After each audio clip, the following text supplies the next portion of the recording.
Assalamualaikum warahmatullahi wabarakatuh.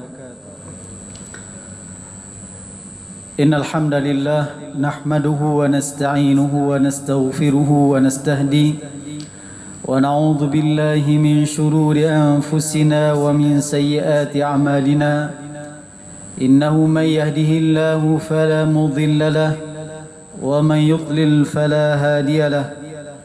أشهد أن لا إله إلا الله وحده لا شريك له وأشهد أن محمدا عبده ورسوله صلى الله عليه وسلم لا نبي بعده. Jemaah kaum muslimin, kaum muslimat yang dirahmati Allah Subhanahu wa taala,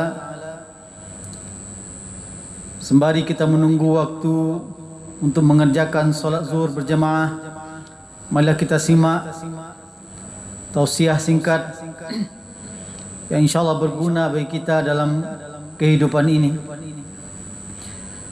Jemaah kaum muslimin, kaum muslimat yang dirahmati Allah Subhanahu wa taala,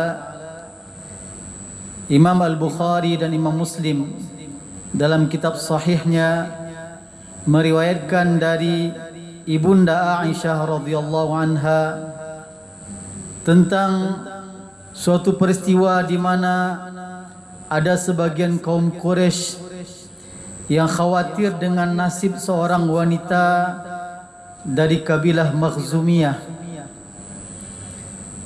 Kenapa mereka khawatir?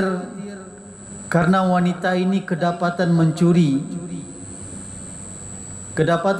dalam jumlah yang cukup banyak, dan tentu saja akan berlaku hukum yang harus ditegakkan bagi orang yang mencuri. Lalu di antara mereka mengatakan, siapa yang mungkin bisa berbicara ataupun melobi Rasulullah SAW? Barangkali ada keringanan hukuman bagi wanita ini. Sampai akhirnya mereka menyepakati satu nama yang barangkali bisa menyampaikan pesan ini kepada Rasulullah, itu sahabat Usamah bin Zaid, orang yang dekat dengan Rasulullah sallallahu alaihi wasallam. Berharap dari penyampaian Usamah bin Zaid ini kemudian Rasulullah memberikan keringanan hukuman bagi wanita yang mencuri ini. Dan ketika hal ini disampaikan kepada Rasulullah sallallahu alaihi wasallam, apa kata Rasulullah? Atashfa'una fi haddin min hududillah? Apakah kalian berusaha melobi, berusaha mengurangi ataupun mencari keringanan dalam salah satu hukuman Allah Subhanahu wa taala? Ungkapan Rasulullah ini merupakan ungkapan bahwasanya beliau tidak setuju dengan cara seperti ini. Tidak setuju bagaimana hukum itu kemudian bisa dirubah-rubah, bisa diganti terkait dengan orang atau sosok yang melakukan perbuatan, atau ada lobby dan seterusnya. Lalu Rasulullah SAW bersabda, Innama ahlakal ladhina qablakum annahum kanu idha saraqa fihim asyarifu tarakuhu. Rasulullah mengatakan, sesungguhnya di antara hal yang menyebabkan binasanya umat-umat sebelum kalian, Allah binasakan kaum-kaum sebelum umat Nabi Muhammad, di antara sebabnya itu adalah bahwasanya mereka ketika ada orang yang mencuri di kalangan mereka itu, yang berasal dari orang yang terpandang, orang yang dianggap mulia, tarakuhu, lalu mereka membiarkannya, tidak menegakkan hukuman pada orang-orang yang dianggap mulia, yang ditinggikan. Wa idza saraqa fihim ad-dhaifu aqamu alaihi al-had. Dan namun ketika pelaku perbuatan seperti ini adalah orang-orang yang dianggap lemah, rakyat biasa, aqamu alaihi al-had, maka mereka menegakkan hukuman tersebut. Lalu Rasulullah SAW bersumpah di akhir hadis tersebut, wa aimullahi "Law anna Fatimata binta Muhammadin saraqat laqata'tu yadaha."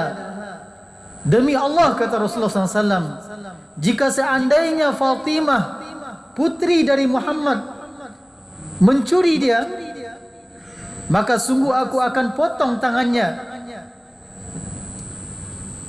Bentuk penegasan Rasulullah SAW bahwasanya hukum Allah tidak bisa ditawar dan tidak bisa dipermainkan. Dan hukum Allah berlaku untuk semuanya, berlaku sama pada semua orang. Tidak memandang orang tersebut punya jabatan, punya pangkat, punya kedudukan, bahkan penegak hukum sekalipun. Rasulullah jelaskan bagaimana kalau seandainya pelaku tersebut adalah putri beliau, maka beliau pun juga akan menegakkan hukuman ini. Jemaah kaum muslimin, kaum muslimat yang dirahmati Allah Subhanahu wa taala, apa yang Rasulullah sampaikan dalam hadis yang kita sebutkan tadi, yang sudah dibacakan oleh Rasulullah 14 abad yang lalu, hari ini menjadi PR bagi kita. PR bagaimana belum terwujudnya keadilan secara merata, bahkan bagaimana kezaliman begitu semena-mena. Bahkan kezaliman tidak saja dilakukan oleh orang biasa, juga dilakukan oleh orang yang sebetulnya mereka yang terdepan menegakkan hukum ini. Dari hadis yang kita bacakan tadi ada beberapa hikmah dan pelajaran bisa kita ambil. Yang pertama, ar-rasulu qudwatun fi iqamati hududillah. Bahwasanya Rasulullah SAW merupakan contoh dan teladan, qudwah dalam segala hal, termasuk juga dalam menegakkan hukum-hukum Allah Subhanahu wa taala. Dan hukum Allah itu berlaku sama, baik laki-laki ataupun perempuan, baik yang punya jabatan ataupun orang biasa. Bahkan Rasulullah SAW pernah mencontohkan, termasuk kepada dirinya, dalam sebuah kesempatan menjelang menghadapi sebuah peperangan, Rasulullah SAW menyiapkan barisannya, membariskan pasukannya, sebagaimana imam membariskan makmum di belakangnya, memastikan barisan tersebut rapi dan lurus. Namun ada seorang sahabat yang tidak berdiri pada posisinya, tidak lurus barisannya. Sahabat yang bernama Sa'ad bin Ghaziyah berada agak ke depan, sementara Rasulullah SAW mengingatkan untuk meluruskan barisan. Apa yang dilakukan oleh Rasulullah? Ini suasana menghadapi perang. Rasulullah yang ketika itu memegang tongkat dari kayu, kemudian mendatangi Ghaziyah dan memukul bagian depan atau bagian perut dari Ghaziyah yang maju, yang tidak lurus barisannya itu. Namun Ghaziyah, Sa'ad bin Ghaziyah merasa bahwasanya teguran Rasulullah itu berlebih menurutnya, dan dia juga sebetulnya menggunakan kesempatan, ada niat lain di balik itu. Apa kata beliau? Auja'tani ya Rasulullah. Rasulullah, engkau telah menyakitiku. Rasulullah tahu bahwasanya kemenangan dari Allah tidak mungkin didapatkan dengan adanya kezaliman, sekecil apapun kezaliman tersebut. Sementara ini menghadapi perang, apa yang dilakukan oleh Rasulullah? Karena dia tidak ingin kemudian pertolongan Allah tertunda, maka jika itu merupakan kezaliman walaupun sedikit, ataupun sebagai panglima dia layak untuk meluruskan pasukan. Lalu dia berkata kepada Sa'ad bin Ghaziyah ini, silakan engkau qisas, engkau balas apa yang sudah aku lakukan tadi. Langsung di saat itu Rasulullah mempersilahkan kepada Sa'ad untuk membalas apa yang sudah dilakukan oleh Rasulullah. Ini contoh dari Rasulullah bagaimana beliau tidak ingin ada kezaliman dan tidak ingin melakukan kezaliman, dan siap ketika kalau seandainya itu sebuah kezaliman, beliau siap menjalaninya. Walaupun niat sahabat tadi sebetulnya bukan itu. Beliau ingin sebelum nanti beliau berperang dan berharap mendapatkan syahadah di jalan Allah Subhanahu wa taala, beliau ingin memeluk Orang terakhir yang dia peluk telah Rasulullah SAW. Jadi kesempatan membalas itu bukan untuk memukul dia gunakan, tetapi untuk memeluk Rasulullah, untuk mencium Rasulullah, dan berharap itulah orang terakhir yang dia peluk, yang dia cium sebelum nanti dia mendapatkan syahadah. Tetapi yang ingin kita ambil di sini bagaimana Rasulullah qudwah atau teladan dalam menegakkan hukum-hukum Allah Subhanahu wa taala. Kemudian yang kedua yang bisa kita ambil dari hadis ini, bahwasanya di antara sebab kehancuran suatu umat, suatu kaum adalah ketika tidak tegaknya keadilan atau tersebarnya kezaliman. Sebagaimana Rasulullah sebutkan bahwasanya umat-umat terdahulu di antara sebab binasanya mereka adalah karena kezaliman. Maka oleh sebab itu, setiap kita punya kewenangan, setiap kita punya kedudukan, maka gunakanlah kewenangan dan kedudukan kita tersebut untuk keadilan, untuk menegakkan keadilan.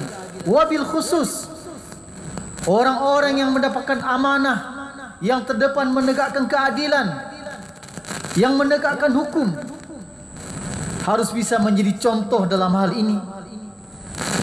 Karena kalau orang biasa tidak adil, dia berdosa. Namun seorang penegak hukum tidak adil dan tidak menegakkan hukuman, maka dosanya jauh lebih besar lagi. Allah dalam Al-Quran mengatakan, kabura maqtan 'indallahi an taqulu ma la taf'alun. Besar sekali murka Allah kepada orang-orang yang bisa berkata-kata, mengajak, bahkan menjadi bagian dari penegak keadilan, tetapi dia tidak berlaku adil. Itu sangat besar murka Allah Subhanahu wa taala. Yang tidak melakukan apa yang dia katakan, yang tidak melakukan apa yang dia pelajari dan apa yang dia ilmui, maka besar murka Allah kepada orang-orang tersebut. Maka kalau kita ingin masyarakat kita aman dan damai, terjauh dari kehancuran dan kebinasaan, kuncinya adalah tegakkan keadilan, jauhi segala bentuk kezaliman. Kemudian yang ketiga yang juga bisa kita ambil dari hadis ini, wala tarkanu ilal ladzina zalamu. Jangan pernah kita yang tidak secara langsung menjadi penegak hukum ini, jangan pernah condong sedikit pun kepada kezaliman. Kita orang biasa, apalagi penegak hukum, jangan pernah condong kepada kezaliman. Kenapa? Allah katakan dalam Al-Quran, wala tarkanu ilal ladzina zalamu. Jangan pernah kalian condong, cenderung hati kalian ilal ladzina zalamu, kepada orang-orang zalim. Condong saja hati kita dilarang oleh Allah Subhanahu wa taala. Dan akibatnya tidak sederhana. Kata Allah, fatamassakumun nar. Condong hati kita, cenderung kita kepada orang-orang zalim, suka kita kepada orang zalim walaupun tidak langsung melakukan kezaliman. Kata Allah, fatamassakumun nar. Kalian akan disentuh oleh api neraka. Jangan dibayangkan disentuh api neraka itu seperti disentuh oleh bayi yang kulitnya halus. Kalau kita disentuh, dipegang oleh bayi, nyaman sekali rasanya. Kulit bayi itu begitu halus.